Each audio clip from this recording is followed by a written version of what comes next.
Le mot minorité englobe beaucoup de choses.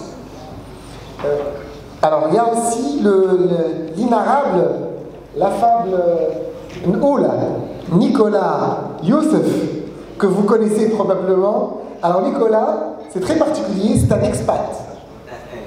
Et les expats, leur regard sur la Tunisie, comme tout à l'heure un peu esquissé avec humour,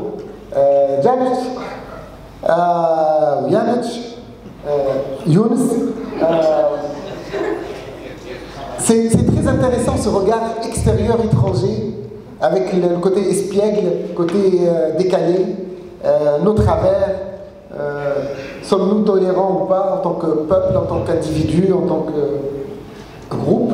Donc Nicolas nous dira ce qu'il a vécu pendant 5 ans en tant qu'expat vivant à Tunis. Un Égyptien. Hedi Hamdi. Hedi Hamdi, pourquoi? On va comprendre pourquoi. Donc il dirige un site d'information touristique, direction Tunisie.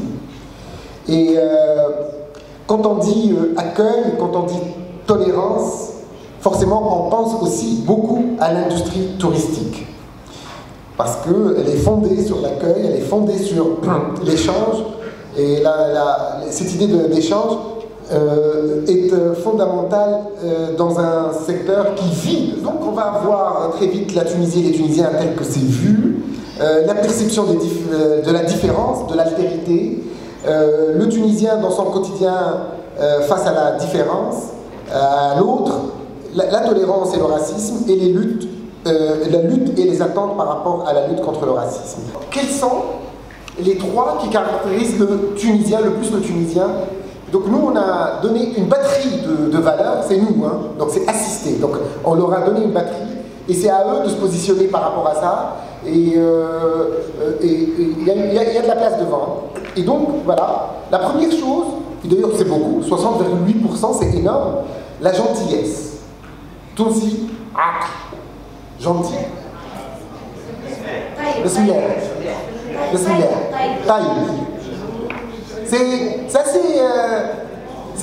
On aurait fait la même étude dans d'autres pays, c'est pas forcément ce qui arrive en premier.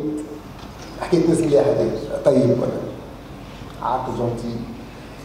On aurait fait ça en Algérie, ça serait pas sorti en premier. Gentiment, je le dis. Tolérant, Moussem, il a de l'humour, pas autant que l'Égyptien. Par exemple, on aurait posé cette question en Égypte, les Anitaïebou Bni Nokta. Voilà, l'Égyptien, il est Nesmler Ama Ibni Nokta. Le courage, 30% ont répondu le courage. Alors je ne sais pas si c'est des vœux pieux, le Tunisien veut se gargariser, ou alors c'est une réalité. La simplicité, 20%, la convivialité, Ayesh, Jaoud, dynamique. Bon, voilà, si on retient ça. Alors solidarité, c'est très peu. Bah, on est là. Mais, ok. Quelle est votre principale crainte pour la société tunisienne? Ch'nia. اللي انت تراه اكبر حاجه تخاف منها على المجتمع التونسي حاجه تصير لها شنو صاير توا تخاف منه la corruption ça arrive en premier la perte d'identité attention ça se droitise un peu de plus en plus donc, la perte d'identité la pollution 14% c'est pas mal donc la corruption 33% ça arrive en premier la perte d'identité 16% la pollution 14%, l'intolérance à 8,6%. Alors, on leur a posé une question assez sensible, on leur a dit, mais selon vous, est-ce que le Tunisien est tolérant à l'égard? Donc c'est pas vous, hein, c'est le Tunisien. Toi, c'est qui fait choufou ba'ara. Alors voilà ce qui arrive en premier, c'est que le Tunisi, si on prend par exemple, là je vous donne la grille de lecture, hein, ce qui est vert foncé, ça c'est parfaitement tolérant. Ce qui est vert clair, c'est plutôt tolérant, et plutôt intolérant, c'est rouge, voilà, plutôt pas du tout tolérant, c'est rouge foncé. Alors, qu'est-ce qu'on trouve? On trouve que 41% disent qu'ils sont parfaitement tolérants avec les chrétiens. Par exemple, si on compare à une autre religion, les juifs, on trouve que c'est seulement 28%. Et qu'est-ce qu'on trouve? On trouve aussi que pour les chrétiens, le global des intolérants, ou plutôt pas tolérants, tel que perçu par les Tunisiens, c'est les Tunisiens qui disent sur les Tunisiens, attention, c'est pas eux-mêmes, c'est qu'ils décrivent leur société. Quand on cumule les plutôt intolérants plus pas du tout tolérants, on trouve que c'est 27%. Mais pour le fait juif, ça devient moitié-moitié. 49% tolérants et 48% intolérants, que les Tunisiens sont intolérants par rapport au fait juif. On retrouve aussi les gens de couleur, par exemple. Les gens de couleur différentes. On est tous de couleur, mais différentes. Les gens de couleur différentes, 20% ont répondu que les Tunisiens ne sont pas tolérants par rapport aux gens de couleur différentes. Et même par rapport à la femme en tant que minorité, 16% des Tunisiens disent que les gens ne sont pas tolérants vis-à-vis des femmes. Les personnes à mobilité réduite, 15% des Tunisiens ne sont pas tolérants vis-à-vis de cette catégorie. Les pauvres, 10% des répondants ont dit que les gens en Tunisie ne sont pas tolérants vis-à-vis des indigents, des gens pauvres. Donc en fait, elle a plusieurs formes, cette tolérance sur plusieurs catégories, mais on voit quand même que là où l'intolérance augmente, si j'ose dire, l'intolérance augmente, c'est quand il s'agit de religion. Et là, pour la religion juive, elle arrive quand même moitié-moitié. Bon. Quand on leur a dit, à quel point trouvez-vous que chacun des critères, on leur a donné des critères, est-ce qu'il est important ou pas important? Alors, on leur a dit, par exemple, avoir de la famille en Tunisie, quelqu'un qui décide de s'installer en Tunisie, on leur a dit, qu'est-ce qui est important pour décider si une personne peut venir vivre en Tunisie? D'accord, ça concerne Nicolas. Alors, respecter et suivre le mode de vie tunisien. Ça, c'est 84% des Tunisiens qui ont répondu respecter et suivre le mode de vie tunisien. On croit entendre Madame Marine Le Pen parler. Être musulman, c'est pas forcément important. Donc, une majorité, 56%, disent que c'est pas important, être musulman. Être capable de parler en arabe, 58%, là aussi, une majorité des gens disent que c'est pas important. On peut se débrouiller en Tunisie sans parler l'arabe. Avoir de la famille en Tunisie, c'est pas du tout important, ni avoir un handicap physique, alors là, non. Et être de la même couleur, non plus, du tout. 83% disent que c'est pas du tout important. Donc là où les Tunisiens paraissent exigeants, c'est ils veulent que les gens qui viennent et décider de vivre chez nous, ceux-là doivent respecter et suivre le mode de vie tunisien. C'est par exemple 61%, très important. C'est-à-dire,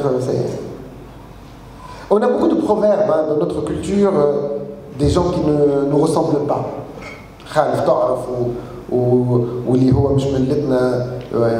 Il y a plein de proverbes qui indiquent qu'il faut se méfier de celui qui ne fait pas comme nous.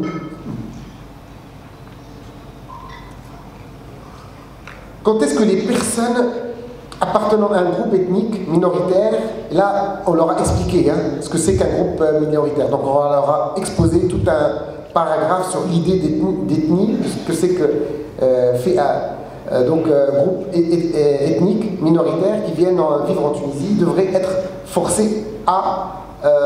alors là, وقتاش الأقليات الموجودة في تونس لازم نجبروهم يخرجوا من تونس وقتاش لازمهم ils quittent le territoire.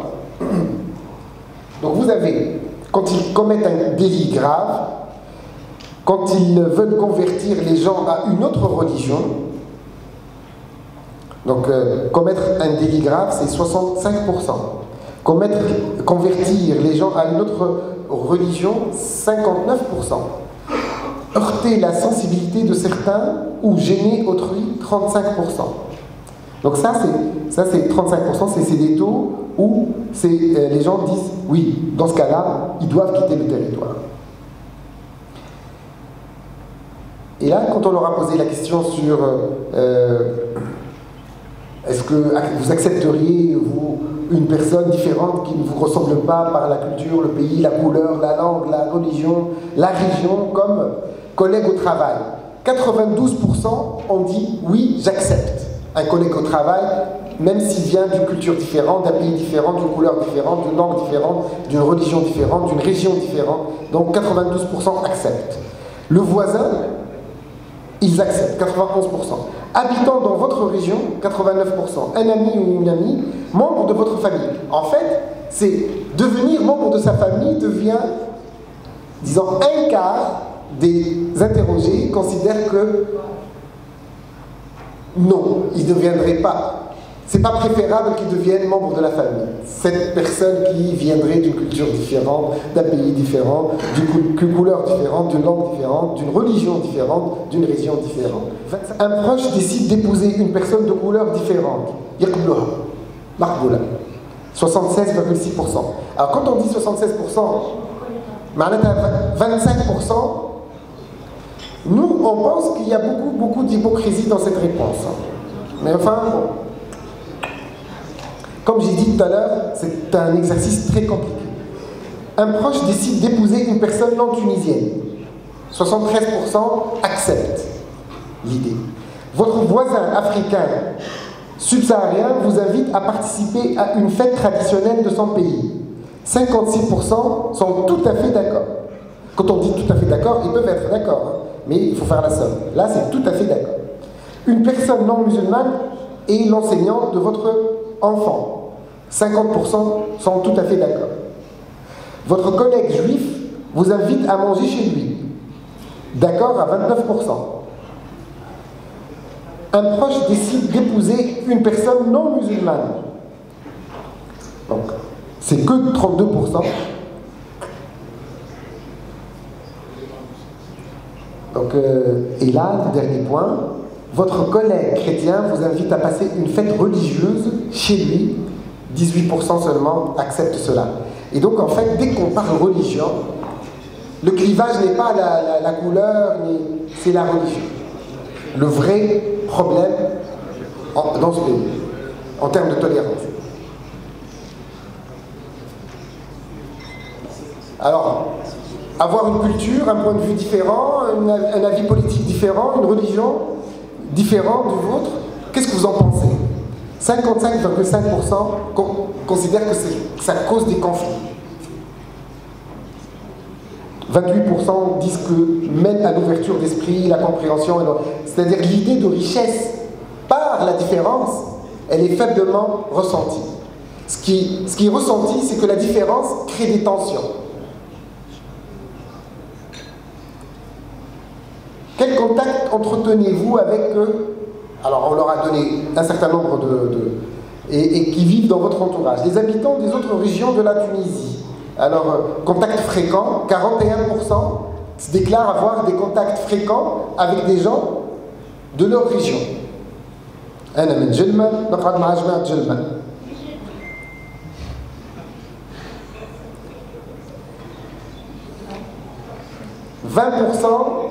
ils fréquentent 20% des Maghrébins régulièrement.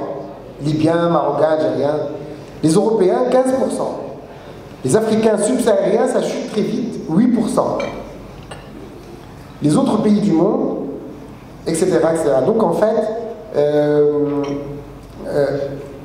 et quand on leur a dit avez-vous par le passé personnellement eu une expérience négative avec une personne qui appartient à un groupe ethnique minoritaire ou différent, alors on a trouvé que 16% ont vécu ça, la majorité, l'extrême majorité, 80% n'ont pas vécu un problème grave avec un autre groupe ou une personne appartenant à un autre groupe ethnique, 16%, et alors c'était plutôt harsala, c'est ce qu'ils nous ont dit,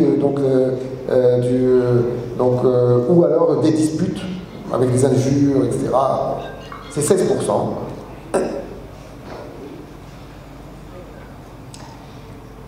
est-ce que les Européens sont une menace pour notre culture et nos usages? 42,8% en tout disent oui, 19% considèrent que c'est une grande menace. Est-ce que les habitants des pays du Golfe représentent une menace? 14%, une très grande menace, et le total c'est 30%, une grande menace. De changement Donc c'est une menace pour notre culture et nos traditions. Les Africains subsahariens, au total c'est 28% de menaces. Les autres Arabes du Moyen-Orient, hein, type égyptiens, libanais, syriens, pour 18% des gens en Tunisie, tu représentes quelque part une menace, monsieur Nicolas. Les Libyens, non. Enfin, les Maghrébins, non. 11% et 5,8% une grande menace. Donc c'est minoritaire. Voilà.